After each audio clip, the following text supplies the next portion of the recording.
Bonjour à tous, la Jaguar Vision GT, la Volkswagen Golf 8 déjà en production, Renault qui se met à l'hydrogène et le nouveau portail Je roule en électrique.fr, c'est le menu du jour.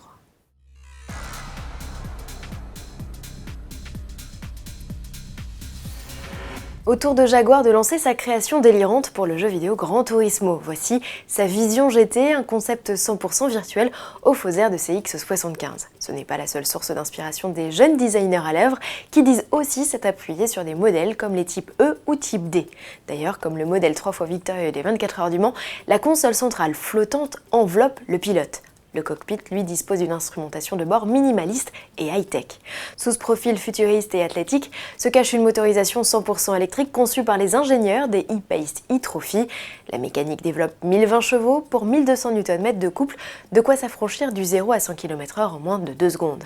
Si Jaguar a construit une maquette de son modèle à l'échelle 1 qu'il a présenté au Japon, la Jaguar Vision GT rejoindra aussi les garages virtuels des joueurs, et ce gratuitement dès la fin novembre.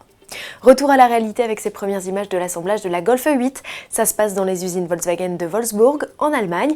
Un modèle que les 8400 employés, entièrement dédiés à elle, sont désormais capables de produire 1 heure plus vite que la version précédente. Le constructeur explique avoir davantage standardisé ses installations et ses procédés de fabrication. Le saviez-vous, depuis la livraison de la tôle d'acier jusqu'à sa sortie de l'usine, la Golf parcourt 69 km sur les lignes de production. La compacte rejoindra les concessions début décembre. Et si le sujet Golf vous intéresse, ne manquez pas d'écouter notre podcast autour de ce modèle avec les éclairages avisés des experts de la rédaction. Les véhicules électriques, tout le monde en parle et désormais tous les constructeurs ou presque en proposent. Si les automobilistes se disent séduits par le faible coût global de fonctionnement et une autonomie en constante amélioration, le prix d'achat élevé et l'enjeu de la recharge restent les principaux freins à l'achat. Alors pour promouvoir l'électrique à grande échelle, un marché qui ne compte aujourd'hui que pour 2% des ventes en France, un portail vient d'être lancé, son nom Je roule en électrique.fr. Financé par des acteurs publics et privés dont plusieurs constructeurs automobiles, le site a pour mission de répondre aux questions des Français avec des fiches pratiques, tests et simulations. Objectif final, accélérer le renouvellement du parc auto.